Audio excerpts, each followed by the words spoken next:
कर्पूरगौरम करुणावतारम संसारसारम भुजगेन्द्रहारम सदा वसंतम हृदयारविंदे भवम भवानी सहितम नमामि। भवम भवानी सहितम नमामि। भवानी शंकरौ वंदे श्रद्धा विश्वास रूपिणौ याभ्यां विना न पश्यन्ति सिद्धा स्वान्तस्तमीश्वरम सिद्धा स्वान्तस्तमीश्वरम। हम आज पुनः भगवत गीता के दूसरे अध्याय के श्लोक संख्या 22 पर चर्चा करेंगे, जो अत्यंत महत्वपूर्ण है। श्री भगवान ने कहा, वासांश जीर्णानि यथा विहाय नवीन ग्रहणात् नरोपराणि तथा शरीराणि विहाय जीर्णान् न्यान्यानि संयात नवानि देहि। हे अर्जुन, मनुष्य जिस प्रकार अपने जीर्ण शीर्ण और पुराने वस्त्रों का परित्याग करके नए वस्त्र ग्रहण कर लेता है, वैसे ही जीवात्मा पुराने शरीर को परित्याग करके अन्य नए शरीरों को ग्रहण करती है। कल भी चर्चा हमने इस श्लोक पर की थी और आज की चर्चा भी इसी विषय पर केंद्रित है। श्री भगवान ने यथा विहाय और तथा विहाय पदों का प्रयोग किया है। दोनों प्रक्रियाओं को एक समान कहा है। इस तथ्य को कहकर उन्होंने ये कहा कि जिस प्रकार वस्त्रों का परिवर्तन होता है, उसी प्रकार जीवात्मा का शरीर में परिवर्तन हो जाता है। बहुत से लोग वस्त्रों के फट जाने पर उन्हें परिवर्तित नहीं करते, परंतु जीवात्मा के साथ ऐसा नहीं है। वो शरीर की आयु समाप्त होते ही शरीर का परित्याग कर देती है, उसको छोड़ देती है। कोई मनुष्य इस पृथ्वी पर कितने समय के लिए आया है, ये पूर्व निर्धारित है। इसका निर्धारण ईश्वरीय व्यवस्था के अधीन होता है। जिस प्रकार हमारे देश की संपूर्ण व्यवस्था नियम और कानून के अधीन चलती है, उसी प्रकार इस ब्रह्मांड की व्यवस्था परमात्मा के नियम और कानून के अंतर्गत संपादित होती है, चलती है। परमात्मा की व्यवस्था में प्रत्येक जीव का लेखा जोखा रहता है।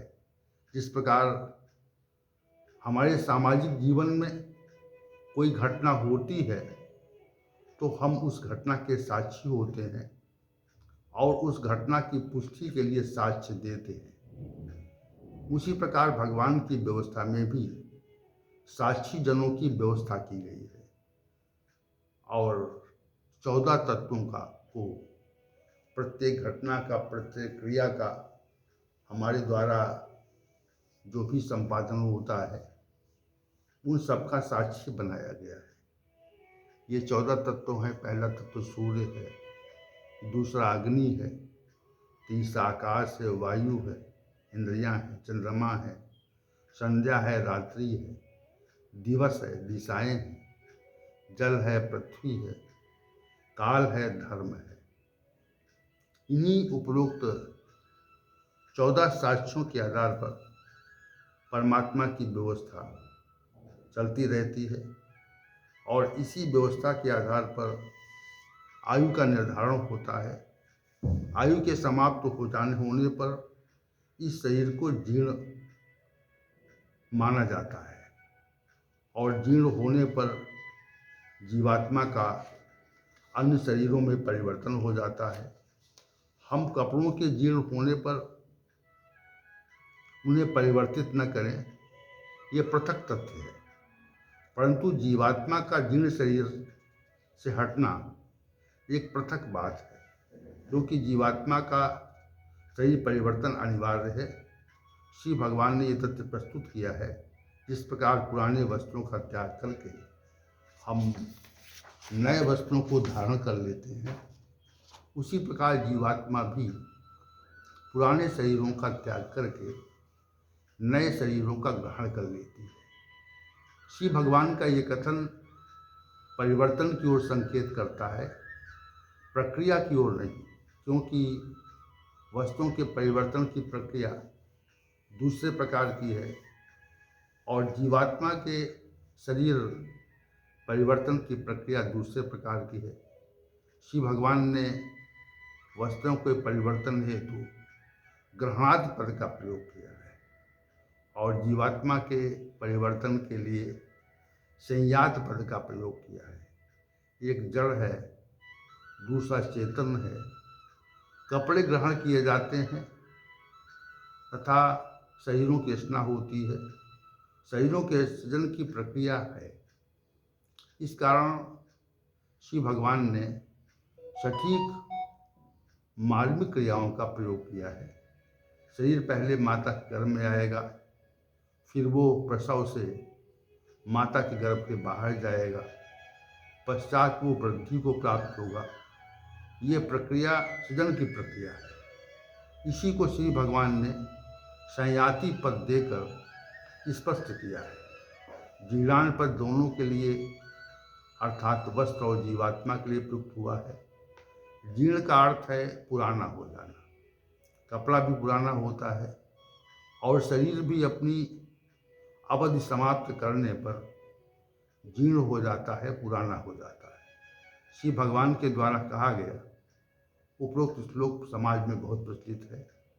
लोग इसे उदाहरण स्वरूप कहते हैं, इसका उल्लेख करते हैं, गुण अर्थों वाला है। ये श्लोक जीवात्मा के एक शरीर से दूसरे शरीर में परिवर्तन की ओर निश्चित संकेत करता है। इस प्रकरण में एक तथ्य और महत्वपूर्ण है कि जीवात्मा ने आज तक सैकड़ों हजारों शरीरों में परिवर्तन किया है। कितने शरीरों का परिवर्तन हुआ हम ये नहीं जान सकते, परंतु असंख्य शरीरों को जीवात्मा ने बदला है, परिवर्तित किया है। इस परिवर्तन से उसके रूप और स्वरूप में कोई अंतर नहीं आया। ये तथ्य महत्वपूर्ण है। इस संसार में ऐसी कोई वस्तु नहीं है जिसमें हजारों वर्षों तक एक प्रकार रहने का गुण हो, एक प्रकार ही वो हो, बिना किसी विकृति के रहे। क्योंकि जीवात्मा परमात्मा का अंश है, इसलिए जीवात्मा भी उसी प्रकार रहती है जिस प्रकार परमात्मा रहता है। परमात्मा एक स्वरूप है, एक रस है, उसमें कोई परिवर्तन नहीं होता। यही स्थिति जीवात्मा की है। जीवात्मा अक्षर कही जाती है और परमात्मा को परम अक्षर कहा जाता है। ये जीवात्मा और परमात्मा का गुण का विशिष्ट अंतर है। श्री भगवान ने वस्त्र के परिवर्तन की तुलना जीवात्मा से की है। ये सहजता समझने के लिए एक उदाहरण प्रस्तुत किया है, एक विशेष प्रकार प्रस्तुत किया है। ये जब वस्त्र पुराना हो जाता है तो मनुष्य सामान्य रूप से उसे बदल देता है, उसे परिवर्तित कर देता है और ये उसके स्थान पर नवीन वस्त्र धारण कर लेता है। वस्त्र जड़ स्वरूप है, परंतु जीवात्मा चेतन स्वरूप है। जीवात्मा भी पुराने शरीर का परित्याग करके नए शरीरों का ग्रहण करती है। वस्त्र के परिवर्तन की प्रक्रिया और जीवात्मा के परिवर्तन की प्रक्रिया में पर्याप्त अंतर है, पर्याप्त भेद है।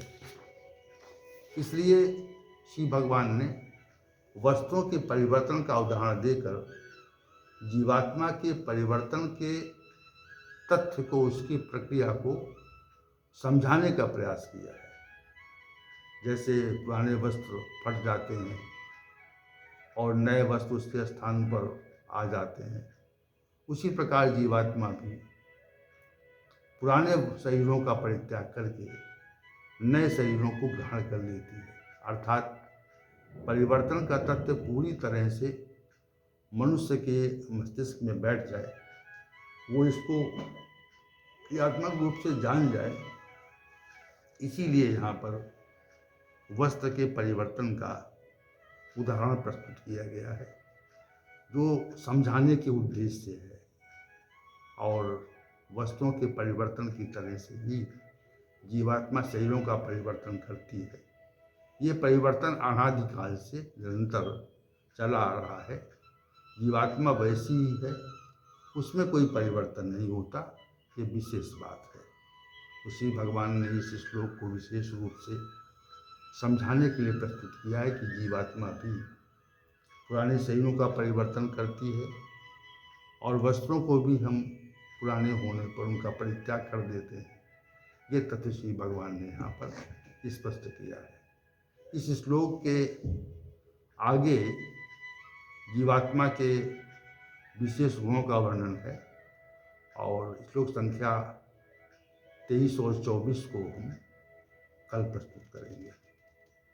ओम सहनावतु सहनौ भुनक्तु सह वीर्यं करवावहै तेजस्विनावधीतमस्तु मा विद्विषावहै। ओम शांति शांति शांति।